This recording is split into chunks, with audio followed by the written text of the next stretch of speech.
നമസ്കാരം, കൊട്ടാരക്കര മീഡിയയിലേക്ക് സ്വാഗതം. സോറസിന്റെ ലക്ഷ്യം ഇനി ഇന്ത്യയോ? ഡീപ് സ്റ്റേറ്റിന്റെ അടുത്ത നീക്കമെന്ത്? ലോകത്തെ വരേണ്യവർഗത്തിന്റെ നിഗൂഢമായ ഒരു സമാന്തര രഹസ്യ സംഘത്തെയാണ് ഡീപ് സ്റ്റേറ്റ് എന്ന് വിളിക്കുന്നത്. അമേരിക്കൻ സർക്കാരിലെ പ്രധാനികളും CIA-FBI ഉദ്യോഗസ്ഥരും സൈനിക മേധാവികളും വ്യവസായ സാമ്പത്തിക ശക്തികളും അടങ്ങുന്നതാണ് ഈ സംഘം. അമേരിക്കയിൽ നിർണായകമായ കാര്യങ്ങൾ തീരുമാനിക്കുന്നത് തിരഞ്ഞെടുക്കപ്പെടുന്ന സർക്കാരല്ല, ഈ സമാന്തര സംഘമാണെന്നത് പരക്കെ വിശ്വസിക്കപ്പെടുന്നു.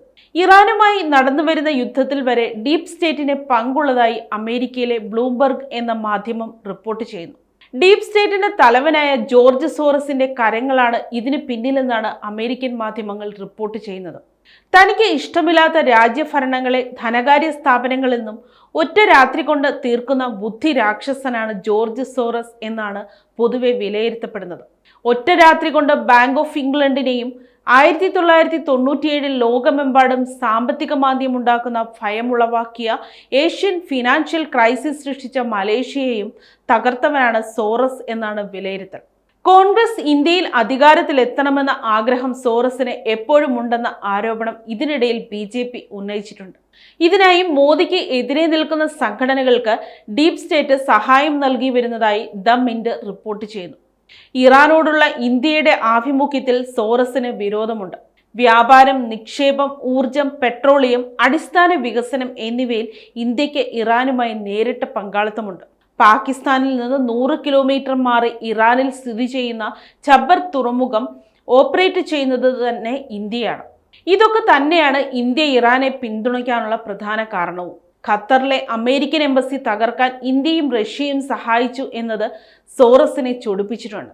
ഇക്കാരണങ്ങളൊക്കെ തന്നെയാണ് ഇന്ത്യക്ക് നേരെ തിരിയാൻ സോറസിനെയും ഡീപ് സ്റ്റേറ്റിനെയും പ്രേരിപ്പിക്കുന്നത്. മാത്രമല്ല, റഷ്യയും ഉസ്ബെക്കിസ്ഥാനുമായുള്ള യുദ്ധത്തിൽ റഷ്യയുടെ ധനമരവിപ്പിന് വരെ ജോ ബൈഡനെ പ്രേരിപ്പിച്ചത് സോറസ് എന്ന ശക്തിയായിരുന്നത്രേ. ജോർജിയയിലെ പനിനീർപ്പൂവ് വിപ്ലവത്തിലൂടെ അവിടുത്തെ പ്രസിഡന്റിനെ പുറത്താക്കിയതിന് പിന്നിലും സോറസ് തന്നെ ആയിരുന്നുവെന്ന് ഇന്റർനാഷണൽ മാധ്യമങ്ങൾ റിപ്പോർട്ട് ചെയ്തിട്ടുണ്ട്. ഡീപ് സ്റ്റേറ്റിലൂടെ ആം ആദ്മി പാർട്ടി തുടങ്ങി ഇന്ത്യയിൽ പ്രവർത്തിച്ചു വരുന്ന 3 ലക്ഷത്തോളം NGOസിന് ജോ ബൈഡന്റെ കാലത്ത് ഡീപ് സ്റ്റേറ്റ്സ് പണം നൽകിയിരുന്നതായി ആരോപണമുയർന്നിരുന്നു. മാത്രമല്ല, പഞ്ചാബിലെ ബജ്റംഗ് ദൾ എന്ന സംഘടനയ്ക്കും ഡീപ് സ്റ്റേറ്റ് ഇപ്പോഴും പണം നൽകി വരുന്നുണ്ട് എന്ന ആരോപണവും ഉന്നയിക്കുന്നുണ്ട്. ബംഗ്ലാദേശ് ഭരണാധികാരി മുഹമ്മദ് യൂനുസുമായി ജോർജ് സോറസിന്റെ മകൻ അലക്സാണ്ടർ സോറസ് ചർച്ച നടത്തിയ ചർച്ചയും ഇന്ത്യക്കെതിരായ നീക്കമായി വിലയിരുത്തപ്പെടുന്നു. RSSനെ നോട്ടമിടുന്ന ഡീപ് സ്റ്റേറ്റ് രഹസ്യമായി സംഘടനയ്ക്ക് നൽകിപ്പോരുന്ന ധനസഹായം ട്രംപ് അധികാരത്തിലെത്തിയപ്പോൾ നിർത്തിവെപ്പിച്ചതും അന്താരാഷ്ട്ര മാധ്യമങ്ങളായ BBC, ദ ഗാർഡിയൻ എന്നിവ റിപ്പോർട്ട് ചെയ്തിരുന്നു. ഇന്ത്യയിലെ പ്രമുഖ വ്യവസായ സാമ്പത്തിക ഇടപാടുകളും നിക്ഷേപവും നടത്തുന്ന ലോകത്തിലെ വിവിധ ഓപ്പൺ സൊസൈറ്റികളിലൂടെ സാമ്പത്തിക വളർച്ചയെ മരവിപ്പിച്ചതും സോറസ് എന്ന ഈവിൾ കോൺസ്പിറേറ്ററുടെ ബുദ്ധി ആയിരുന്നുവെന്ന് അന്താരാഷ്ട്ര മാധ്യമങ്ങൾ റിപ്പോർട്ട് ചെയ്യുന്നു.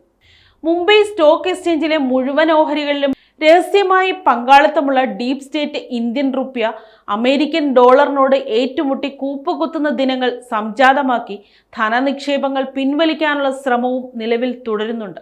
തീവ്ര ഹിന്ദുക്കളെ തിരഞ്ഞുപിടിച്ച് ആക്രമിക്കാൻ മുതിരുന്ന സംഘടനകളെ വളർത്തുന്ന പിന്നിലും ഡീപ് സ്റ്റേറ്റ് കണ്ണുവയ്ക്കുന്നു ഇത്രേ. ഇങ്ങനെയെങ്കിൽ ഇന്ത്യയിൽ വരാനിരിക്കുന്ന തെരഞ്ഞെടുപ്പുകളിൽ ഡീപ് സ്റ്റേറ്റ് രഹസ്യമായ ധനമിടപാട് നടത്തുമെന്നതിൽ സംശയമില്ല. ഒരുപക്ഷെ ഈ നൽകപ്പെടുന്ന പണത്തെ മോദി സർക്കാർ പിടിച്ചെടുത്താലും ഇന്ത്യയെ ദുർബലപ്പെടുത്താനുള്ള ശ്രമം ഡീപ് സ്റ്റേറ്റ് തുടരുമെന്നാണ് മാധ്യമ റിപ്പോർട്ടുകൾ പുറത്തുവരുന്നത്.